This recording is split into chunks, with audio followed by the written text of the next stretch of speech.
بسم اللہ الرحمن الرحیم۔ قرآن کریم کی جو آیت میں نے خطبہ مسنونہ کے بعد آپ کے سامنے پڑھی ہے، اس آیت کے اندر اللہ تبارک و تعالی نے دو اہم چیزوں کا ذکر کیا ہے۔ پہلی چیز ایمان اور دوسری چیز عمل صالح، اور فرمایا کہ الا الذین آمنوا وعملوا الصالحات فلہم اجر غیر ممنون۔ جو ایمان لائے اور جنہوں نے عمل صالح کیے، نیک عمل کیے، ان کے لیے ایسا اجر، ایسا انعام ہے اللہ تبارک و تعالیٰ کی یہاں جو کبھی ختم نہیں ہوگا۔ فلہم اجر غیر ممنون، ان کے لیے ایسا انعام ہے جو کبھی ختم نہیں ہوگا۔ لیکن اس کے لیے دو چیزیں بتائی ہیں، ایمان اور عمل صالح۔ اور یاد رکھیے گا، ایمان اور عمل صالح دونوں ضروری ہیں ہماری زندگی کے لیے۔ ہمارے پاس کیا ہے؟ ایمان کا دعویٰ تو ہے، لیکن عمل صالح نہیں ہے۔ اور ہم اپنے غیر مسلموں کو دیکھتے ہیں، ان کے پاس اچھے عمل بہت ہیں، لیکن ان کے پاس ایمان نہیں۔ آپ چلے جائیے بامبے کے ٹاٹا ہاسپٹل میں، اور جاتے ہی ہوں گے بہت سے لوگ علاج کے لیے کینسر کے۔ آپ دیکھیے وہاں کتنے لوگ مدد کے لیے حاضر رہتے ہیں، کتنی سنستھائیں وہاں کام کرتی ہیں۔ کوئی ٹرک بھر کے کھانا لا رہا ہے، مریضوں کو دے رہا ہے۔ کوئی ٹرک بھر کے پھل فروٹ لا رہا ہے، مریضوں کو دے رہا ہے۔ کوئی آپ سے پوچھ رہا ہے کہ آپ کے پیشنٹ پر کتنا خرچہ ڈاکٹروں نے بتایا ہے، آئیے ہمارے ساتھ فلاں سنستھا میں چلیے، فری میں یہ چیزیں جو آپ کی ضرورت ہے وہ فری میں آپ کی ضرورت کو پورا کیا جائے گا۔ کتنا اچھا کام ہے۔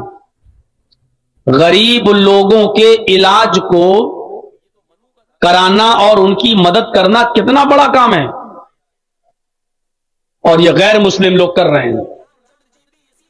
گرمیوں میں ابھی مئی اور جون کی جب گرمی شروع ہوگی تو اسٹیشنوں پر آپ دیکھیں گے کہ کتنے لوگ ٹھنڈا پانی لے کر آپ کے ٹرین کے کوچ کے پاس آ جائیں گے اور آپ کی بوتلوں میں ٹھنڈا پانی بھریں گے، آپ کو پلائیں گے۔ کتنے پیاؤ آپ کو جگہ جگہ کھلے ملیں گے، آئیے ٹھنڈا پانی پیجیے، فری میں پانی پلایا جائے گا آپ کو جگہ جگہ پر۔ دیکھیے کتنا اچھا کام ہے، لیکن